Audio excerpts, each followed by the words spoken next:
नमस्कार विद्यार्थियों, online classes में आपका स्वागत है। विद्यार्थियों, हमने पिछले वीडियो के माध्यम से भू-आकृतिक प्रक्रियाओं में जो बहिर्जनित प्रक्रियाएं हैं उसमें हमने अपक्षय, अपरदन, निक्षेपण और बृहदक्षरण जो बहिर्जनित प्रक्रियाएं हैं उनका अध्ययन किया है।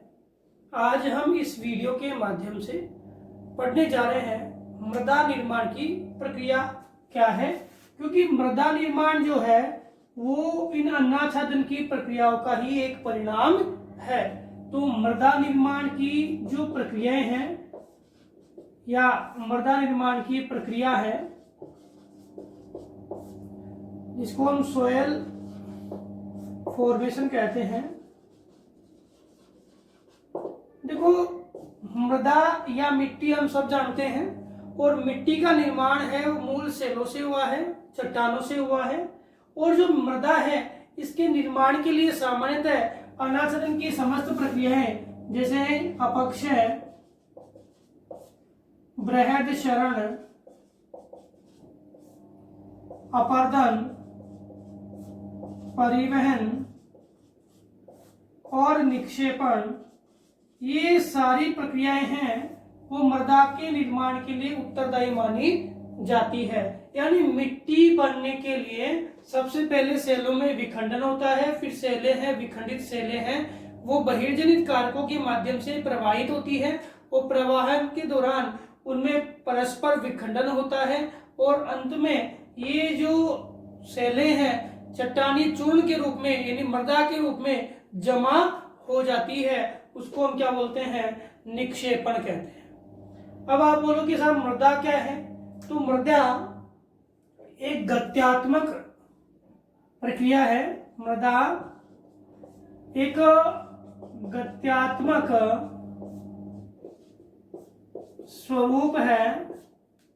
गत्यात्मक स्वरूप है। मृदा एक स्थिर नहीं है। मृदा क्या है? गत्यात्मक स्वरूप है जिसका निर्माण भौतिक, रासायनिक व जैविक कारकों के आधार पर होता है। मृदा एक ऐसी प्रक्रिया है, गत्यात्मक है। मृदा एक जगह स्थायी रूप से नहीं रह सकती है क्योंकि मृदा है वो विभिन्न बहिर्जनित कारकों के माध्यम से एक स्थान से दूसरे स्थान पर ले जाई जाती है और इकट्ठा की जाती है और फिर कारकों के माध्यम से एक स्थान से दूसरे स्थान पर ले जाई जाती है।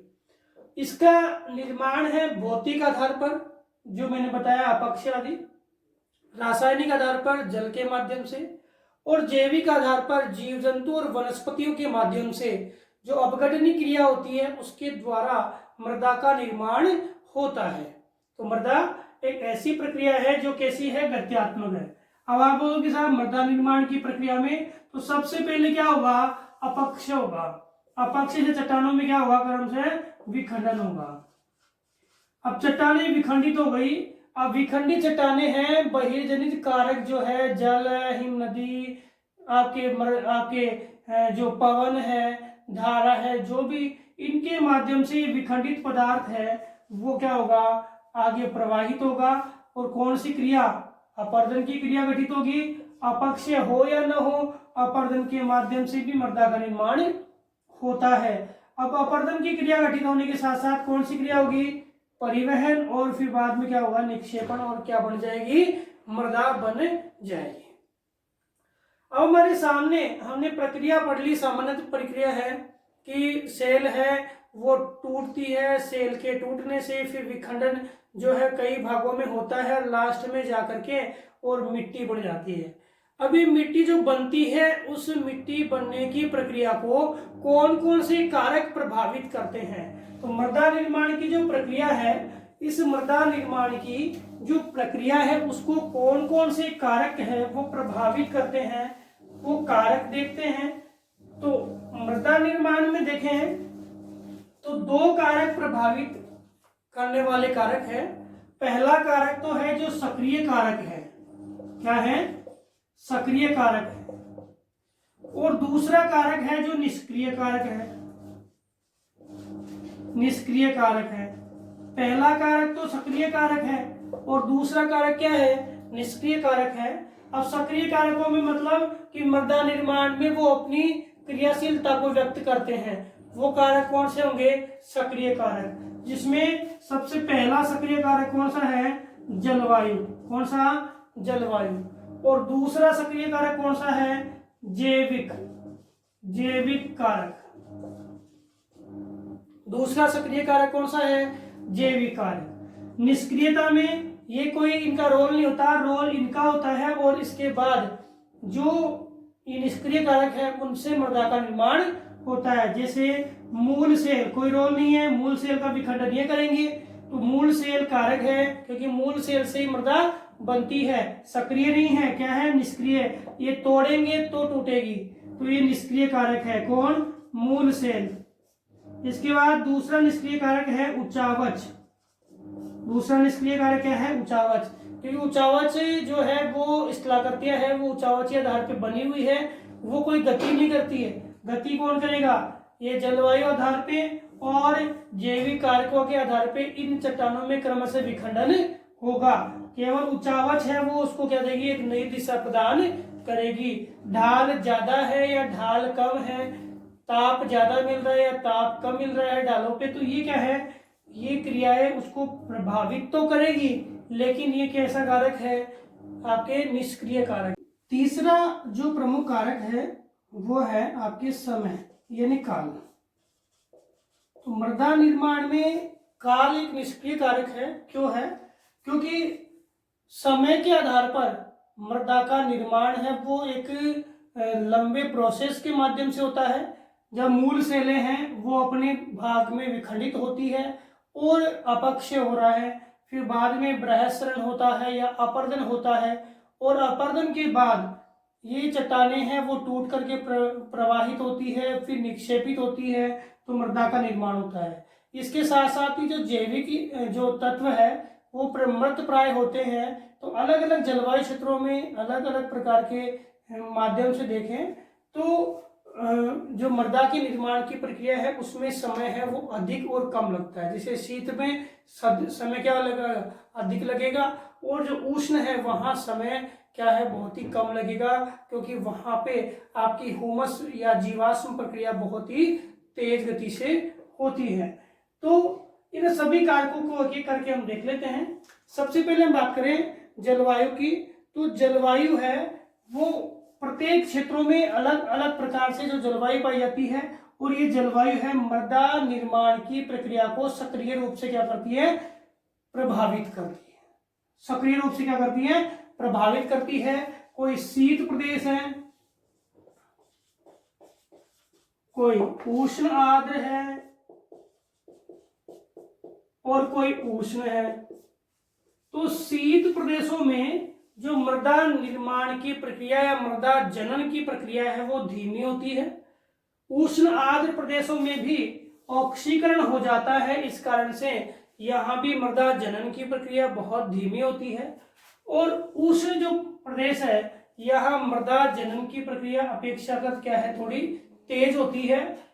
कारण इस यहाँ पर जीवाश्म जो क्रिया है उस जीवाश्म क्रिया की उपलब्धता या जीवाश्म जो है, जो बैक्टीरिया है जो मृदा निर्माण में सहायक होते हैं, उनकी उपलब्धता इन क्षेत्रों में मृदा निर्माण की प्रक्रिया को सुनिश्चित करती है। किसके आधार पे?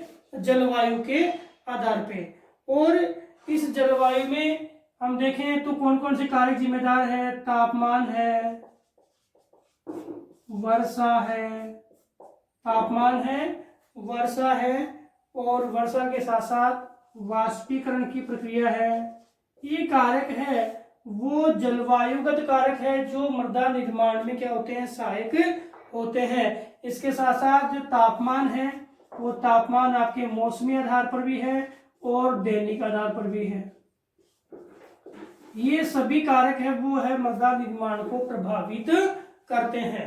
दूसरी बात हम करें जैविक कारक की, तो वो जैविक कारक इंपॉर्टेंट है। जैविक कारक जो है वो बड़े महत्वपूर्ण है किसके लिए? मृदा निर्माण के लिए। तो सबसे पहले हम बात करें कि वनस्पति आवरण जो होता है, वनस्पतियों का आवरण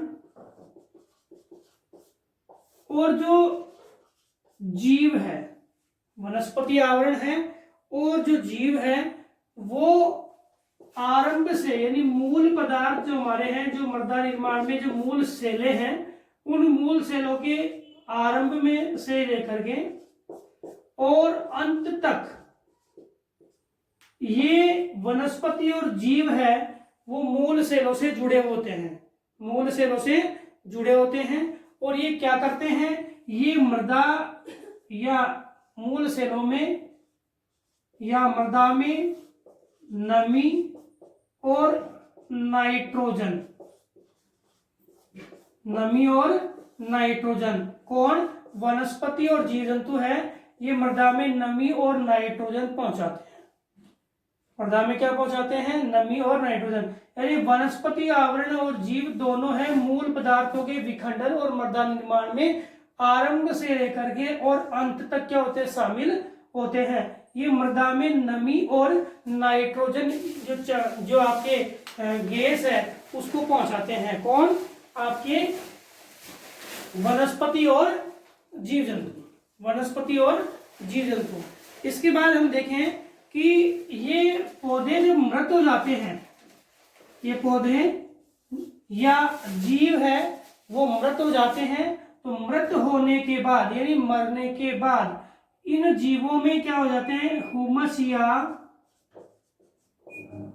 जीवाश्म, मृत पौधे या जो जीव है वो किस में कन्वर्ट हो जाएंगे, ह्यूमस या जीवाश्म में कन्वर्ट हो जाएंगे। ह्यूमस और जीवाश्म है, इस प्रक्रिया के दौरान जब ह्यूमस और जीवाश्म बनते हैं, इस दौरान कुछ जैविक अम्ल बनते हैं। क्या बनते हैं, जैविक अम्ल। समझ में आ रहा है कि ये नमी और नाइट्रोजन देते हैं, और जब ये मृत हो जाते हैं तो इनका क्या बन जाता है, ह्यूमस या जीवाश्म। और ये ह्यूमस और जीवाश्म बनता है, ये भी किसके निर्माण में सहायक है, मृदा के निर्माण में। इसके अलावा जब ये ह्यूमस और जीवाश्म बनते हैं तो इस दौरान आपके जैविक अम्ल बनते हैं। क्या बनते हैं, जैविक अम्ल। और ये जैविक अम्ल क्या करते हैं, ये जैविक अम्ल खनिजों के, जैविक अम्ल क्या करते हैं, खनिजों के विघटन या वियोजन में सहायक होते हैं, विघटन या वियोजन में सहायक होते हैं। कौन, ये जैविक अम्ल जो है खनिजों के विघटन या वियोजन में क्या होते हैं, सहायक होते हैं। और मृदा के निर्माण में भी क्या होती है, सहायक होते हैं। कौन, ये जैविक अम्ल। कब बनते हैं, ये जैविक अम्ल बनते हैं ह्यूमस या जीवाश्म के निर्माण के समय। अब हम बात करें कि ये जो मृदा है ये दोनों प्रकार की जलवायु में बनती है, ठंडी में बनती है और गर्म में भी बनती है। तो गर्म और ठंडी जलवायु में इस मृदा निर्माण में जो वनस्पति स्वरूप है वो किस प्रकार से योगदान देता है, यानी जैविक कारक है वो किस प्रकार से योगदान देता है। तो ठंडी जलवायु है वहां तो क्या है कि ये जो बैक्टीरिया है, जो ह्यूमस जो है वो एकत्रित, ह्यूमस जो है वो क्या हो जाएगा, एकत्रित हो जाएगा। ह्यूमस क्या है, एकत्रित हो जाएगा। कहने का मतलब जो जीव है मृत हुआ या जो वनस्पति है वो मृत हुई तो उसका विघटन नहीं होकर के और वो ह्यूमस जो है उसका वो एकत्रित हो जाता है। ह्यूमस क्या होगा, एकत्रित हो जाएगा। क्यों हो जाएगा, क्योंकि यहाँ बैक्टीरियल जो गति, बैक्टीरियल जो क्रिया है, बैक्टीरियल जो क्रिया है वो ठंडे प्रदेशों में क्या होती है, धीमी होती है। और यहाँ पे जो मृत जीव है और मृत वनस्पति है इन दोनों की सड़ने गलने की क्रिया यानी ह्यूमस बनने की क्रिया है वो क्या है, बहुत धीमी होती है। और इस धीमी होने से ये जो बैक्टीरियल क्रिया है वो धीमी होने से क्या होता है, ये पदार्थ है वो इकट्ठा हो जाता है। क्या हो जाता है, पदार्थ इकट्ठा हो जाता है। और इसके अतिरिक्त देखें तो आपके उपध्रुवीय या जो आपके टुंड्रा प्रदेश है उन क्षेत्रों में ये बैक्टीरिया क्रिया तो क्या है, बिल्कुल धीमी है। तो मृदा है वो पीट सहस्त्र के रूप में, पीट सहस्त्र के रूप में क्या होती है, जमा हो जाती है। पीट सहस्त्र के रूप में मृदा क्या होती है, जमा हो जाती है। तो ये ठंडी जलवायु की बात है कि यहाँ पे मृदा निर्माण की जो प्रक्रिया है बहुत धीमी गति से चलती है, क्योंकि बैक्टीरियल जो अपघटनी क्रिया है वो यहाँ पे बहुत ही कम पाई जाती है। अब हम बात करें उष्ण आर्द्र जलवायु या भूमध्य रेखीय जलवायु। तो उष्ण आर्द्र व भूमध्य रेखीय जलवायु जो होती है, इसके अंतर्गत देखें तो मृदा की बैक्टीरियल जो क्रिया है वो होती है सघन। सघन बैक्टीरियल क्रिया क्या होगी, सघन होगी। और इस बैक्टीरियल क्रिया के सघनता के बावजूद भी यहाँ पे आर्द्रता होती है। क्या होती है, आर्द्रता। तो इस आर्द्रता के कारण जो मृत जीव जंतु है या मृत पौधे हैं वो क्या हो जाते हैं, ऑक्सीकृत हो जाते हैं, ऑक्सीकृत हो जाते हैं। और ऑक्सीकृत होने के कारण यहाँ इन मृत पौधे और जीव जंतुओं में ह्यूमस की क्रिया है वो बहुत कम होती है, बहुत कम होती है, यानी जीवाश्म प्रक्रिया बहुत ही कम होती है।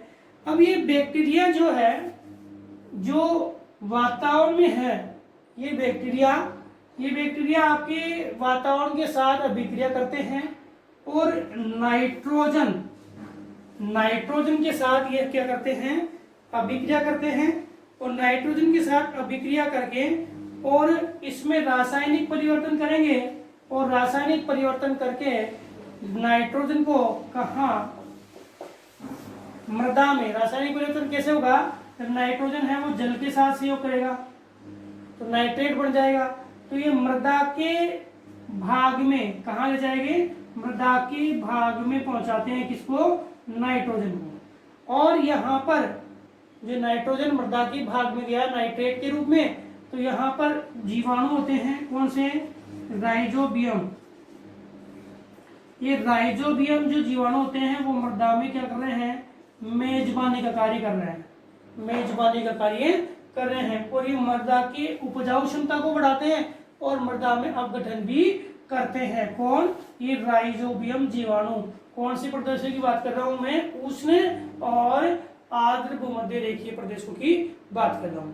इसके अतिरिक्त ये क्रिया हो गई, इसके अतिरिक्त और कौन है जो जैविक आधार पे मृदा के निर्माण में सहायक होते हैं। तो आपके जितने भी मृदा के अंदर जो बैक्टीरिया है, जो जीवाणु है, वो मृदा को निचले स्तर से ऊपरी स्तर तक, ऊपरी स्तर से निचले स्तर तक पहुंचाते रहते हैं। जैसे आपके केंचुए हैं, दीमक है और अन्य जीव है जो अपने आवास बनाने के लिए मृदा के निचले स्तर को ऊपरी और ऊपरी स्तर को निचले स्तर तक पहुंचाते रहते हैं और मृदा निर्माण में क्या होते हैं, सहायक होते हैं। तो जैविक कारक मृदा निर्माण में एक सक्रिय कारक माना जाता है।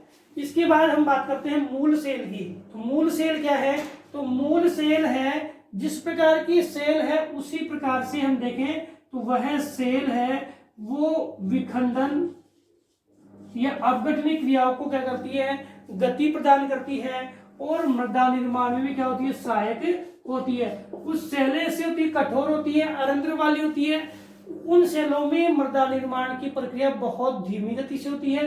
कुछ सेलें ऐसी होती है जो परतदार होती है और सरंध्र वाली होती है, तो वहां क्रिया बहुत ही तेज गति से होती है। तो मूल सेल क्या है, मृदा निर्माण की प्रक्रिया को क्या है, प्रभावित करता है। उचावच की बात करें तो उचावच भी मृदा निर्माण की प्रक्रिया को प्रभावित करेगा। तीव्र ढाल है तो वहां अपरदन ज्यादा है, लेकिन मृदा सहस्त्र की एक पतली परत यहां देखने को मिलेगी तीव्र ढाल वाले प्रदेशों में। जबकि मंद ढाल है वहां पे अपरदन की क्रिया तो धीमी होगी, लेकिन यहाँ मृदा सहस्त्र की एक मोटी परत आपको देखने को मिलेगी, क्योंकि यहाँ पे ढाल क्या है, बहुत ही कम है और जमाव ज्यादा है, इस कारण से। तो ये उचावच भी है, वो आपकी मृदा संयंत्र के निर्माण प्रक्रिया को क्या करता है, प्रभावित करता है। इसके अलावा समय की बात मैंने कह दी कि जिस प्रकार की शैलें और जिस प्रकार का वातावरण होगा उसी आधार पर मृदा निर्माण प्रक्रिया में समय का निर्धारण होता है। समय कोई प्रदेश ऐसे होते हैं जहां पे सर्वाधिक समय लगता है और कोई प्रदेश ऐसे हैं जहां कम समय लगता है। मृदा निर्माण की जो प्रक्रिया पड़ी, इस मृदा निर्माण की प्रक्रिया के बाद हम देखते हैं कि जो मृदा है वो किस संयंत्र में बनती है। मृदा की परिच्छेदिका या मृदा की जो प्रोफाइल है वो किस प्रकार की होती है, तो देखते हैं सोइल प्रोफाइल जो है, मृदा परिच्छेदिका, मृदा परिच्छेदिका की हम बात करें तो सबसे ऊपरी जो संयंत्र होता है वो क संयंत्र होता है, 4 संयंत्रों में बांट दिया इसको। दूसरा है ख संयंत्र, तीसरा है ग संयंत्र और चौथा है घ स्तर। चौथा कौन सा है, घ स्तर। तो पहले स्तर की बात में करूं तो यहाँ पे आपके वनस्पति आदि मिलती है ऊपरी स्तर में, जिसमें जीवाश्म पाए जाते हैं, जीवाश्मों की प्रधानता होती है। दूसरे संयंत्र जिनको हम उपमृदा संयंत्र भी कहते हैं, क्या बोलते हैं, उपमृदा संयंत्र, जो इस मृदा के माध्यम से, इस मृदा का जो स्वरूप है वो जल आदि कार्यों के द्वारा निचले स्तर तक चला जाता है और यहाँ पर जम जाता है। ये आपकी उपमृदा है। यहाँ पे वनस्पति का प्राय अभाव है, इसको हम उप अपेक्षित परत भी कहते हैं, उप अपक्षयित परत, उप अपक्षयित परत भी कहते हैं। तीसरे संयंत्र की बात हम करें, ये अपक्षयित परत है, अपक्षयित परत है। और चौथे संयंत्र की हम बात करें तो यह चौथा संयंत्र मूल सेल का स्तर है, मूल सेल का स्तर है। इस प्रकार से मृदा संयंत्र को हम 4 भागों में बांटते हैं। सबसे ऊपर वाला परत है वो आपकी जीवाश्म युक्त है, दूसरी है उपमृदा, तीसरी अपक्षयित मृदा और चौथी है आपकी मूल सेल। तो ये 4 संयंत्र में मृदा का निर्माण होता है। तो विद्यार्थी, आज हमने जाना कि मृदा निर्माण किस आधार पर होता है। तो मृदा निर्माण एक अनाच्छादन की प्रक्रिया ही है। तो लंबी प्रक्रिया के माध्यम से मृदा का क्या होता है, निर्माण होता है। इसके बाद ये जो मृदा निर्माण है वो विभिन्न कारकों पर निर्भर करता है, जैसे जलवायु है, जैविक क्रियाएं हैं, आपकी मूल सेल है, उनके ढाल है और मुख्य रूप से समय, इन कारकों पर निर्भर करते हैं। तो आज हमने भू-आकृतिक प्रक्रिया वाला जो लेसन है उसको पढ़ा है। अगले वीडियो के माध्यम से देखो, आपके भू-आकृतिक प्रक्रिया तो आपकी हो गई, लेकिन भू-आकृतियां जो है वो हमारे कोर्स से 2020-21 के दौरान हटा दी गई है। इस कारण से ये यूनिट कंप्लीट हो जाती है। अब अगले वीडियो के माध्यम से हम वायुमंडल वाली यूनिट पढ़ेंगे, वायुमंडल वाली यूनिट पढ़ेंगे और वायुमंडल की यूनिट को हम कंप्लीटली देखेंगे।